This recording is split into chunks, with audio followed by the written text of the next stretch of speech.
This weekend saw the latest in a series of massive protests in Hong Kong to protest against a controversial extradition bill.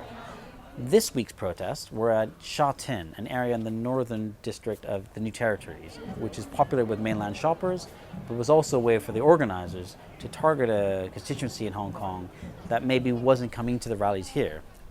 Alongside the location, a couple of things have changed. First and foremost, I should be really crystal clear. The vast majority of the protest was extremely peaceful. That has remained the same, and their key objectives remain the same, chief among them, the full withdrawal of the extradition bill. What has changed is a slightly more tense nature to them, particularly towards the end of the protest. A small group of perhaps more hardcore protesters were willing to go to a more extreme length to make their point heard. And this was seen in pretty fierce clashes in a shopping mall.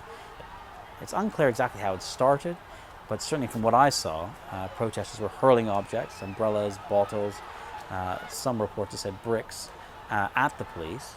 The police had also used pretty aggressive tactics. So on Monday, the FT reported a scoop that Carrie Lam, the chief executive and the target of so much anger, had offered his resignation to Beijing. However, China had refused to accept it, saying you have to stay in position and clean up the mess you created. Will this change anything in a meaningful way, even if she did resign? I think earlier on in the process, it may have done.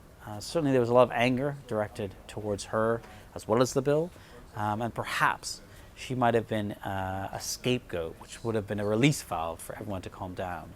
Now, at least talking to the protesters I did, it's going to be much harder for that to be enough. And the reason is, they say this whole set of rallies goes to a much deeper question about Hong Kong's relationship with Beijing. After the protesters had stormed LegCo, the Legislative Council here, Beijing signaled that it was going to take a tougher approach. There's been very little, if any, comment since this weekend's protests. Certainly, their refusal to accept Carrie Lam's resignation suggests that won't be enough for them, but also raises questions whether they have a clear strategy exactly how to deal with this. Of course, they're trying to manage in a system which doesn't allow for dissent very easily, and it may well be that they are as confused as the rest of us about where this is going to head.